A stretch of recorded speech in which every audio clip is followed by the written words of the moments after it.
الحمد لله وحده والصلاة والسلام على من لا نبي بعده أما بعد فأعوذ بالله من الشيطان الرجيم بسم الله الرحمن الرحيم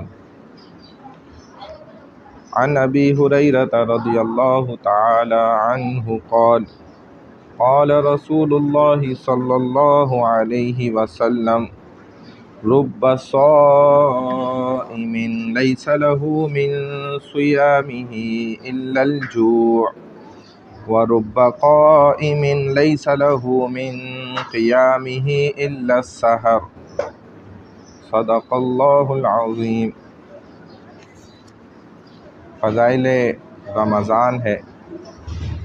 رسول اللہ صلی اللہ علیہ وسلم کا ارشاد ہے کہ بہت سے روزہ رکھنے والے ایسے ہیں کہ ان کو روزے کے ثمرات میں بجز بھوکا رہنے کے کچھ بھی حاصل نہیں، اور بہت سے شب بیدار ایسے ہیں کہ ان کو رات کے جاگنے کی مشقت کے سوا کچھ بھی نہیں ملتا۔ علماء کا اس حدیث میں اس کی شرح میں چند اقوال ذکر کیے۔ پہلی بات یہ کہ اس سے وہ شخص مراد ہے جو دن بھر روزہ رکھ کر مال حرام سے افطار کرتا ہے، کہ جتنا ثواب روزے کا ہوا تھا اس سے زیادہ گناہ حرام مال کھانے کا ہو گیا، اور دن بھر بھوکا رہنے کے سوا اور کچھ نہ ملا۔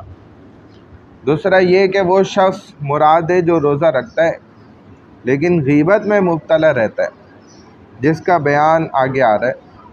تیسرا قول غیبت یعنی کہ جو پیٹھ پیچھے برائی ہوتی ہے، اور یہ بڑی خطرناک ایک بیماری ہے جو ہمارے اندر موجود ہوتی ہے اور ہمیں پتہ بھی نہیں چلتا، ہم اگلے کی برائی کر رہے ہوتے ہیں۔ غیبت کرنا اس سے منع فرمائے، حرام ہے غیبت کرنا، اور اس کے الٹ غیبتہ ہوتی ہے، اس میں کوئی حرج نہیں ہے۔ اب غیبت سے برائی سے بچے، اچھائیاں کرے لوگوں کی، اچھائی بیان کرے۔ 1,00,000 اچھائیاں ہیں اور ایک آدھے سے بھی کم درجے کی برائی ہے تو اس کو ذکر کر رہا ہے۔ یہ انسان ہے، نقص کو دیکھ لیتا ہے لیکن اچھائی کو دیکھنے کے باوجود نظر انداز کر دیتا ہے۔ تیسرا قول یہ کہ روزے کے اندر گناہ وغیرہ سے اعتراض ہی نہیں کرتا۔ نبی اکرم صلی اللہ علیہ وسلم کے ارشادات جامع ہوتے ہیں، یہ سب صورتیں اس میں داخل ہیں، اور ان کے علاوہ بھی اسی طرح جاگنے کا حال ہے کہ رات بھر شب بیداری کی مگر تفریحاً تھوڑی سی غیبت یا کوئی اور حماقت بھی کر لی تو وہ سارا جاگنا بیکار ہو گیا۔ مثلا صبح کی نماز ہی قضا کر دی یا محض ریا اور شہرت کے لیے جاگا تو وہ بیکار ہے۔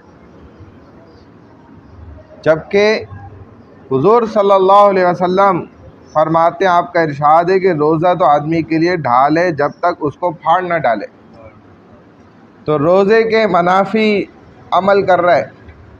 حیرت انسان بعض دفعہ روزے کے منافی جائز عمل بھی کرتا ہے جو کہ غلط ہوتے ہیں، کہیں سے ثابت نہیں ہوتے۔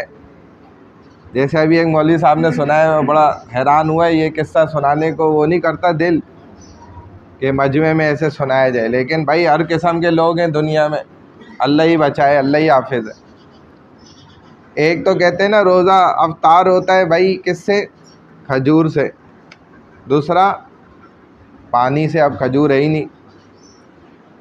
آپ جانتے ہیں نا روزے میں 3 چیزیں سختی سے منع ہے نا بھائی۔ کون کون سی چیزیں منع ہے؟ روزے میں انسان کھا نہیں سکتا، پی نہیں سکتا، اور جمع نہیں کر سکتا، بیوی کے قریب نہیں جا سکتا۔ تو اب انسان کہتا ہے، وہ ایک مسئلہ آیا بھی ایک خاتون کا کہ بھائی وہ میرا شوہر کہتا ہے بھائی دیکھو کھا نہیں سکتے، پی نہیں سکتے، ہم بستری نہیں کر سکتے، تو ہم روزہ افطار کریں گے ہم بستری سے۔ دیکھو اس وقت وہ بیوی کو کہتا ہے بھائی تیار رہو، ادھر مؤذن کہتا ہے اللہ اکبر، اور وہ حالانکہ یہ تو جائز عمل ہے لیکن غیر مناسب عمل، اس طرح افطار کرنا یہ تو بڑی غلط حرکت ہے۔ تو یہ وہ مسائل ہوتے ہیں جس میں ہم شرما شرمی کرتے ہیں، بھائی یہ تو بڑا حیا کا مسئلہ آ گیا، بڑی حیا کی بات آ گئی، یہ تو جی یہ بات تو کرنی ہی نہیں ہے جی، یہ ہوتا ہے ہمارے ذہنوں کے اندر۔ جب یہ باتیں نہیں کرتے پھر انسان یہ غلطیاں گھروں میں کرتے ہیں کیونکہ ان کو پتہ ہی کوئی نہیں ہے. اب وہ افطار اس سے کر رہے بیوقوف. تو خاتون کہتی ہے وہ تو اپنا نہا دھو کے چلے گیا نماز کے لیے جو بھی، اب میں تو پھنس گئی نا یہاں پہ. بچے ہیں ادھر بیٹھے ہوئے افطار کھانے کے لیے وہ روزے سے دوسرے کمرے میں. تو بھائی یہ دین ہے پورا سیکھے انسان. اور گناہوں کے اندر جو انسان کھلم کھلا چھپ کر بھی کر رہا ہے، کھل کے بھی کر رہا ہے، مل جل کے بھی کر رہا ہے، لیکن یہ چیز بات یہ مولوی صاحب یہ بات نہیں کرو. یہ بڑی حیا آ جاتی ہے ہمیں، شرما شرمی آ جاتی ہے بھائی. دین میں ساری شرم ادھر ہی آ جاتی ہے بس. تو یہ کون سیکھے گا اور کون سکھائے گا؟ اور یہ ہو رہا ہے. یہ ایسی بات نہیں آپ سمجھ رہے ہوں، یہ اگر آپ کو نہیں پتہ تو ہر کسی کو نہیں پتہ، یہ چل رہا ہے. تبھی تو عورتیں مسئلے پوچھ رہی ہیں نا. تو بھائی دین کو جو ہے نا ایسا نہیں کرے بندہ، یہ غلط عمل ہے. حضرت ابو سعید خدری رضی اللہ تعالیٰ عنہ فرماتے ہیں نبی کریم صلی اللہ علیہ وسلم نے رمضان المبارک کے پہلے عشرے میں اعتکاف فرمایا، پھر دوسرے عشرے میں بھی، پھر ترکی خیمے سے جس میں اعتکاف فرما رہے تھے باہر سر نکال کر ارشاد فرمایا کہ میں نے پہلے عشرے کا اعتکاف شب قدر کی تلاش اور اہتمام کی وجہ سے کیا تھا، اور ہم دعوتوں کی وجہ سے کرتے. پھر اسی کی وجہ سے دوسرے عشرے میں کیا. پھر مجھے کسی بتلانے والے یعنی فرشتے نے بتایا کہ وہ تو رات اخیر عشرے میں، لہذا جو لوگ میرے ساتھ اعتکاف کر رہے ہیں وہ اخیر عشرے کا بھی اعتکاف کریں. مجھے یہ رات دکھلا دی گئی تھی، پھر بلا دی گئی. اس کی علامت یہ ہے کہ میں نے اپنے آپ کو اس رات کے بعد کی صبح میں کیچڑ میں سجدہ کرتے دیکھا، لہذا اب اس کو اخیر عشرے کی تاک راتوں میں تلاش کرو. راوی کہتے ہیں کہ اس رات میں بارش ہوئی اور مسجد چھپڑ کی تھی، وہ ٹپکی، اور میں نے اپنی آنکھوں سے نبی کریم صلی اللہ علیہ وسلم کی پیشانی مبارک پر کیچڑ کا اثر 21 کی صبح کو دیکھا تھا. نبی اکرم صلی اللہ علیہ وسلم کی عادت شریفہ اعتکاف کی ہمیشہ رہی ہے. اس مہینے میں تمام مہینے کا اعتکاف فرمائے. جس سال وصال ہوا اس سال 20 روز کا اعتکاف فرمایا تھا، لیکن اکثر عادت شریفہ چونکہ اخیر عشرے ہی کی اعتکاف کی رہی ہے، اس لیے علماء کے نزدیک سنت موقدہ وہی ہے. حدیث بالا سے یہ بھی معلوم ہوتا ہے کہ اس اعتکاف کی بڑی غرض شب قدر کی تلاش ہے، اور حقیقت میں اعتکاف اس کے لیے بہت ہی مناسب ہے کہ اعتکاف کی حالت میں اگر آدمی سوتا ہوا بھی ہو تب بھی عبادت میں شمار ہوتا ہے. کیونکہ مسجد میں بیٹھنا بھی کیا ہے بھائی؟ عبادت ہے. خالی بیٹھا ہوا ہے تو کس قدر گناہوں سے بچا ہوا ہے نا. جب امام بخاری رحمہ اللہ سے کسی نے سوال کیا کہ حضرت آپ گھنٹوں گھنٹوں بیان کرتے ہیں، ساری رات عشاء کے بعد شروع کرتے ہیں، فجر پہ ختم کرتے ہیں، کیا فائدہ؟ یہ لوگ پھر اٹھ کے جاتے ہیں وہی سب حرکتیں کر رہے ہوتے ہیں. ہم بھی مسجد میں لگے ہوئے، کوئی فجر کے بعد سمجھا رہے، کوئی ظہر کے بعد سمجھا رہے، کوئی عصر میں سمجھا رہے، کوئی مغرب میں سمجھا رہے، کوئی عشاء میں سمجھا رہے، پھر جمعے میں سمجھا رہے ہیں، پھر ادھر ادھر تاک راتوں میں بھی سمجھا رہے ہیں. مجمع پھر جا کے ماشاءاللہ وہی اسی عمل پہ لگا ہوا ہے جس پہ پہلے لگا ہوا ہے. کوئی فرق ہی کوئی نہیں آ رہا، بچی کوئی نہیں رہا. تو اس بندے نے سوال یہی کیا کہ حضرت آپ تو بڑا اتنے گھنٹوں بیان کر رہے ہیں اور آپ کی بات میں اتنا اثر ہے، دل چیر جاتا ہے، لیکن پھر یہ عوام وہی جا کے اسی ڈگر پہ اسی راستے پہ چلتی ہے. کیا فائدہ آپ کے بھی اتنے بیانات کرنے کا اور ان کے بھی سننے کا؟ وہی رومال جھاڑ کے جاتے ہیں، وہی شروع ہو جاتے ہیں. جس نے ویسے ہی کاروبار پہ جھوٹ بولنا تھا وہ ویسے ہی جھوٹ بولتا ہے ماشاءاللہ. جس نے ویسے ہی سود خوری کرنی تھی وہ پورا سود خوری وہی کر رہا ہوتا ہے. جس نے ویسے ہی رشوت لینی ہے وہ ویسے ہی رشوت لے رہا ہے.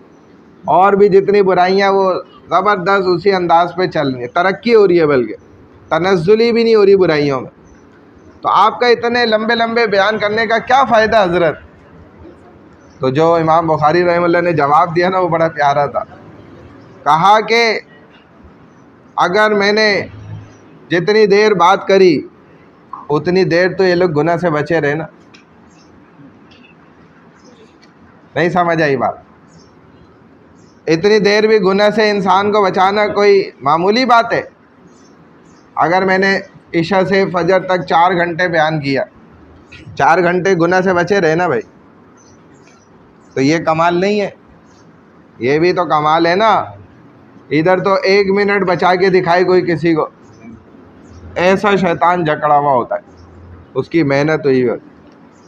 تو بھائی یہ جو بار بار کے اعمال ہیں، اس کا مقصد ہی یہی ہے کہ بار بار بچو، پھر پھنس جاؤ، پھر بچو، پھر الجھ جاؤ، پھر سلجھ جاؤ، پھر اٹک جاؤ، پھر چل جاؤ۔ یہی ہے انسان، جیسے گرتا گرتا پڑھتا پڑھتا بچہ چھوٹے کھاتا کھاتا چلانگے اور ساری مستیاں کر کے پھر وہ آخر صحیح چلتا ہے۔ ہر انسان نہیں چلتا ہے، جس کی 2 ٹانگیں ہیں اس کی ٹانگوں میں طاقت ہے۔ آپ نے کوئی ایسا انسان دیکھا کہ وہ اب تک جی میں چل ہی نہیں پایا، چل ہی نہیں سیکھا، سیکھ ہی نہیں پایا جی چلنا؟ ایسا نظر آیا آپ کو کوئی جس کی دونوں ٹانگیں طاقتیں سب ہے، وہ کہے کہ جی میں بڑی کوشش کری، بھئی ہم لوگوں نے بڑی کوشش کری ہے بچہ ہمارا چل جائے، یہ چل کے ہی نہیں دیا ہے؟ ایسا دیکھا آپ نے کوئی؟ بھائی کسی ایک نے تو دیکھا ہوگا نا، ایسا کوئی تو ایسا ہوگا، نہیں دیکھیں گے آپ، کیونکہ اور اچھا ایسا بھی کوئی نہیں آپ دیکھیں گے کہ جو چل رہا ہو اور یہ کہے کہ میں کبھی گرا ہی نہیں۔ بھائی گر گر کے جو ہے نا، پڑھ پڑھ کے اور پتہ نہیں کیسی کیسی چوٹیں کھا کھا کے آخر کار ہم صحیح چلنے لگ گئے الحمدللہ۔ ویسے ہم صحیح نہیں چل رہے، میں یہ والا چلنے کی بات کر رہا ہوں جو ہم پیروں سے چلتے ہیں۔ ویسے تو ہم ماشاءاللہ ہم میں کوئی بھی نہیں بڑی گڑبڑ چل رہی ہے بہرحال، تو لیکن ہم نے چلنا دیکھیں سیکھ لیا۔ ایسے ہی بھائی گناہ سے بچنا بھی ہے، یہ نہیں ہو سکتا اللہ والوں سے بھی ہو جاتی ہیں غلطیاں، آپ یہ نہ سمجھیں اللہ والے بالکل معصوم ہو جاتے، گناہوں سے پاکیزہ ہو جاتے، وہ اللہ سے اتنا مضبوط تعلق قائم کر لیتے ہیں کہ پھر اللہ ان کے اندر ایسی طاقت دے دیتے ہیں کہ ان کو گناہ سے وہ مزہ نہیں آتا جو نیکی سے آتا ہے۔ جب آپ کو زیادہ مزہ نیکی سے آنے لگ جائے تو آپ خود بولیں گے یار گناہ دفع کرو یار، یہ کیا گندگی، نیکی میں ہی اس سے زیادہ مزہ آ رہا ہے، اس سے زیادہ مزہ میں کہہ رہا ہوں، آپ اگر الفاظ پہ غور کر لیں۔ اور یہ ایک وقت ایسا آ جاتا ہے جب انسان مشق کرتا رہتا ہے پھر اس کو نیکی میں، کیونکہ گناہ تو اس نے کر کے دیکھا ہوا ہوتا ہے نا، گناہ میں بولتا ہے یار گناہ میں تو وہ واقعی مزہ نہیں تھا، تھوڑی دیر کا، تو نیکی میں تو دھڑا دھڑ پہ در پہ مزے آئے چلے جا رہے، تو زیادہ مزہ اس کو نیکی میں آنے لگتا، پھر وہ نیکی میں لگ جاتا ہے، پھر وہ گناہ کی طرف نہیں جاتا۔ تو اللہ ہمیں بھی ایسا بنا دے بھائی۔ نیز اعتکاف میں چونکہ آنا جانا ادھر ادھر کے کام بھی کچھ نہیں رہتے، اس لیے عبادت کریم آقا کی یاد کے علاوہ اور کوئی مشغلہ بھی نہ رہے گا، لہذا شب قدر کے قدردانوں کے لیے اعتکاف سے بہتر صورت نہیں ہے۔ نبی کریم صلی اللہ علیہ وسلم اول تو سارے رمضان میں عبادت کا بہت زیادہ اہتمام اور کثرت فرماتے تھے، لیکن اخیر عشرے میں کچھ حد ہی نہیں رہتی تھی، رات کو خود بھی جاگتے، گھر کے لوگوں کو بھی جگانے کا اہتمام فرماتے تھے، جیسا کہ صحیحین کی متعدد روایت سے معلوم ہوتا ہے۔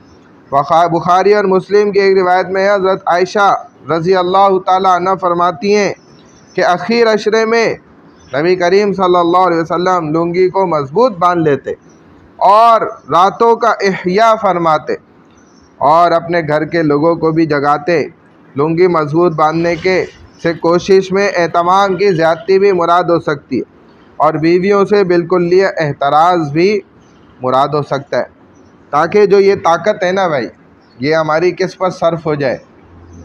ساری کی ساری ان مبارک راتوں پر، اور ہم زیادہ سے زیادہ نا، تو اگر انسان جانتا ہے بھائی میں کمزور ہوں، میں تو آرام بھی کرتا ہوں، آدھی رات مجھے سونا ضروری پڑتا ہے، اس کے بغیر تو میں چل نہیں سکتا آگے، پھر بہتر ہے کہ وہ مسجد میں آ کر سوئے، اس کا سونا بھی عبادت بن جائے گا۔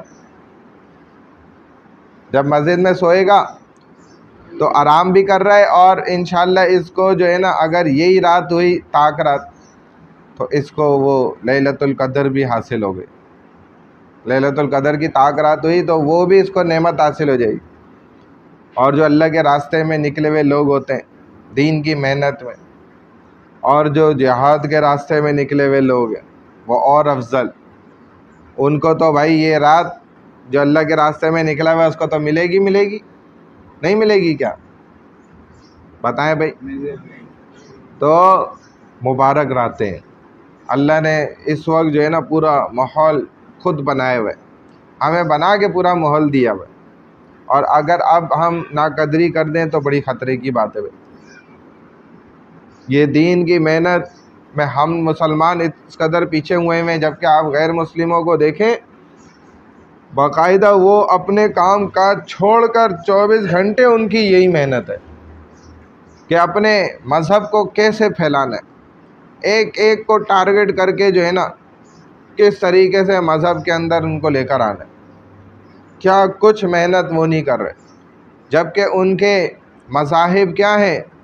عقائد باطل ہیں، وہ خراب مذہب ہیں، وہ کوئی اصل مذہب نہیں ہے، ان کی کتابیں آپ دیکھ لیں نہیں موجود اصلی حالت میں، ان کا مذہب وہ بالکل بگاڑ چکے ہیں اس کا حساب کتاب سارے۔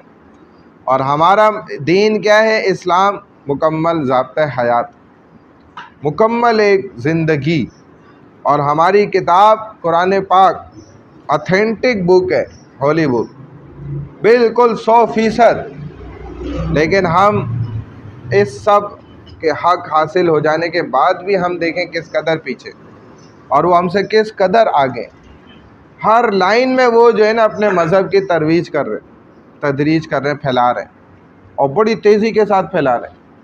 اور ہمیں بعض دفعہ پتہ ہی نہیں چلتا، ہمارے ارد گرد ہی ایسے اکثر نوجوان ہوتے ہیں جو ان کے مذہب کو چھپ کر فالو کر رہے ہوتے ہیں، اس پر چل رہے ہوتے ہیں خاموشی سے، اور ہمارے ہاتھوں سے جا رہے ہوتے ہیں وہ، اور ہمارے گھرانے کے اندر تک وہ پہنچے ہوئے، ہماری خواتین ان چیزوں کو دیکھ رہی ہیں، بعض دفعہ ہم خود دیکھ رہے ہوتے ہیں، اور ان کی بھرپور مکمل پوری چالوں میں ہم گھرے ہوئے ہوتے ہیں، جکڑے ہوئے ہوتے ہیں، اور ہمیں پتہ ہی نہیں ہوتا، اندازہ ہی نہیں، ہمارے بچے بھی ایسے پھنسے ہوئے ہوتے ہیں، ہمارے گھروں تک داخل ہوئے ہیں بھائی، اور ہم جو اصلی دین لے کر اپنے پاس نہ بس چھپا کے بیٹھے ہوئے ہیں، اور ہم اس کو آگے نہیں پھیلا رہے، آگے لے کے نہیں بڑھ رہے۔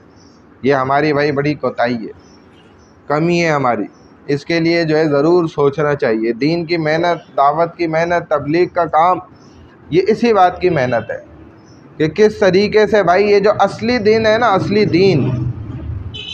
اصلی دین یہ انسانوں تک کیسے پہنچ جائے، نقلی دین، نقلی مذہب سے لوگ کیسے بچ جائیں، اور جب تک ان تک ظاہر ہے اصل دین نہیں پہنچے گا جو ہمیں حاصل ہو چکا تو پھر ہم اس کے ذمہ دار ہیں۔ یہ سوال کیا جائے گا، پوچھا جائے گا کہ آپ نے دیکھا دین جو ہے نا مٹ رہا تھا، اور لوگ جو ہیں وہ باطل کی طرف جا رہے تھے، غیر حق کی طرف لوگ دوڑ رہے تھے، جہنم کی طرف جا رہے تھے، تو آپ نے کیا محنت کری اس کے لیے بھائی؟ آپ نے اب دیکھیں نا، بعض لوگ یہ کہتے ہیں جی باہر ممالک میں جا رہے ہیں، غیر مسلموں کے پاس جا رہے ہیں، ٹھیک ہے نا، ہم مسلمانوں کو کیوں سمجھا رہے ہیں؟ وہاں جائیں بھائی، ان کے پاس جائیں، ان کو دعوت دیں۔ پھر دوسری طرف کہتے ہیں یار ان کے اپنے گھر کا حال تو دیکھو، ان کے اپنے بچوں کو دیکھو، ان کے اپنی مستورات کو دیکھو، دوسری طرف یہ بھی بات بولتے ہیں۔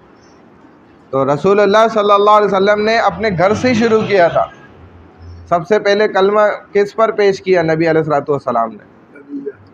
حضرت خدیجۃ الکبریٰ رضی اللہ تعالیٰ عنہ، اور انہوں نے ایک بس سنتے ہی انہوں نے فوراً قبول کیا، گھر سے آپ نے ابتدا کی، اپنے اہلیہ سے، پھر اپنے بچیوں سے، پھر آپ کے گھر میں جو حضرت علی پرورش پا رہے تھے اور جو تھے وہاں سے ابتدا فرمائی، پھر آہستہ آہستہ اپنے دوست سب سے قریبی حضرت ابو بکر کو ذکر کیا۔ تو ہم ایسا کرتے ہیں کیا؟ اپنے گھر والوں کو سمجھاتے ہیں، دین کے اوپر لاتے ہیں، تعلیم کرتے ہیں، ان کے بعد سناتے ہیں ان کو حدیث۔ جب حدیث ہی سنائیں گے پورا دن، وہ میڈیا دیکھیں گے، فلمیں دیکھیں گے، ڈرامے دیکھیں گے انڈین، اور جی وہ فلانے اور ڈھمکانے، پوری سیریز چل رہی، اس کے پیکج خریدیں گے نیٹ فلکس پہ، ایک سے ایک نئی مووی آ رہی ہے، پہلے سے ان کو پتہ ہے، وہ دیکھیں گے بیٹھ کے تمام سے، اور باپ بھی دیکھ رہا ہے، بیٹی بھی دیکھ رہی ہے، بیٹا بھی دیکھ رہا ہے، ماں بھی دیکھ رہی ہے، اور بے حیائی فل چل رہی ہے، ہر فلم دیکھ رہے ہیں، ہر ڈرامہ دیکھ رہے ہیں، ہر فحاشی کھلت دیکھ رہے ہیں، اور سیکھ رہے ہیں، صرف دیکھ نہیں رہے، سیکھ بھی رہے ہیں، اور ماشاءاللہ اس پہ عمل بھی کر رہے ہیں۔ بیوی بھی بالکل بناؤ سنگار اور بغیر پردے کے، اور وہ غیر مرد دیکھ رہے ہیں، اور بس پٹیاں باندھی ہوئی ہیں جسم پہ. ہمارے استاد صحیح کہتے تھے, اور کہتے تھے عورت کہلانے کے لائق نہیں ہے, وہ کہتے تھے جانور ہے, اللہ معاف کرے. کیونکہ جانور کا بھی اللہ نے پردہ رکھا ہے, انہوں نے پردہ ہی نہیں رکھا اپنا. نہ چہرہ چھپا رہے, نہ جسم چھپ رہا ہے, سب دکھ رہا ہے. اب عمل بھی کر رہے ہیں اس پہ, بچی بھی اسی طرح, ماں بھی اسی طرح, اس کی بیوی بھی اس طرح ہے, یہ خود بھی ویسے ہی ہے. پھر جہنم کو جو ہے نا اپنے ساتھ لے کر چل, ہم جہنم بھائی, ادھر بھی جہنم ادھر بھی جہنم. گھروں کے اندر سے دیکھیں یہ سب چل رہا ہے. حدیث جب نہیں سنائیں گے ان کو, کتاب نہیں سنائیں گے, اللہ کی آیات نہیں سنائیں گے, تو ایسے ہی ہوگا. اس کو پردے کا شوق کیوں ہوگا؟ پردے کا شوق تو اس میں تب آئے گا نا, اپنے شوہر کے لیے تو تب تیار ہوگی نا, خوشبوئیں لگائے گی جب اس کو دین کا پتہ ہوگا. جب پتہ نہیں ہوگا وہ غیروں کے لیے لگائے گی, شوہر کے لیے بھنگن بن کے رہے گی, اور باہر نکلتے وہ خوشبوئیں اور نہا کے اور میک اپ کر کے اور بے پردہ ٹائٹ کپڑے پہن کے. اور یہ ایسے آدمی کو بغیرتی کہا جائے گا؟ غیرت والا تو نہیں کہہ سکتے. جس مرد میں غیرت ہے وہ تو مر جائے, اگر اس کے ساتھ ایسا ہو جائے مر جائے گا, وہ اس چیز کو برداشت نہیں کر سکتا. تو بہرحال بھائی ہم اپنے گھر کے ماحول کو نا صحیح کرنے کے لیے کرنا پڑے گا. گھر سے شروع کریں کم از کم, یہ کتاب کی ہم تعلیم شروع کریں, تاکہ ہمارے بیوی, ہمارے بچے, ہماری والدہ, ہماری بہنیں, سب گھر والے یہ اللہ رسول کی روز باتیں سنیں اور ان کے اندر اس کے احساسات پیدا ہوں, جذبات آئیں تو ایمان بڑھے اور عمل کرے. پھر ورنہ تو بھائی آوے کا آوا بگڑا ہوا ہے, ہمارے گھر سے ہی سارے خرابی پیدا ہوئی بھی. سب کریں گے نا بھائی انشاءاللہ, محنت اپنے گھر سے ہی شروع کریں گے نا انشاءاللہ. اللہ ہم سب کو عمل کی توفیق عطا فرمائے. الحمدللہ رب العالمین, والعاقبۃ للمتقین, والصلاۃ والسلام علی سید الانبیاء والمرسلین نبینا محمد وعلی آلہ واصحابہ اجمعین. اللہم اہدنا فیمن ہدیت, وعافنا فیمن عافیت, وتولنا فیمن تولیت, وبارک لنا فیما اعطیت. اللہم حبب الینا الاسلام, اللہم حبب الینا القرآن, اللہم حبب الینا الایمان, وزینہ فی قلوبنا, وکرہ الینا الکفر والفسوق والعصیان. اللہم اجعلنا من الراشدین. اللہم انک عفو کریم تحب العفو فاعف عنا یا غفور یا رحیم یا کریم. سبحان اللہ وبحمدہ, سبحانک اللہم وبحمدک, نشہد ان لا الہ الا انت, نستغفرک ونتوب الیک, برحمتک یا ارحم الراحمین.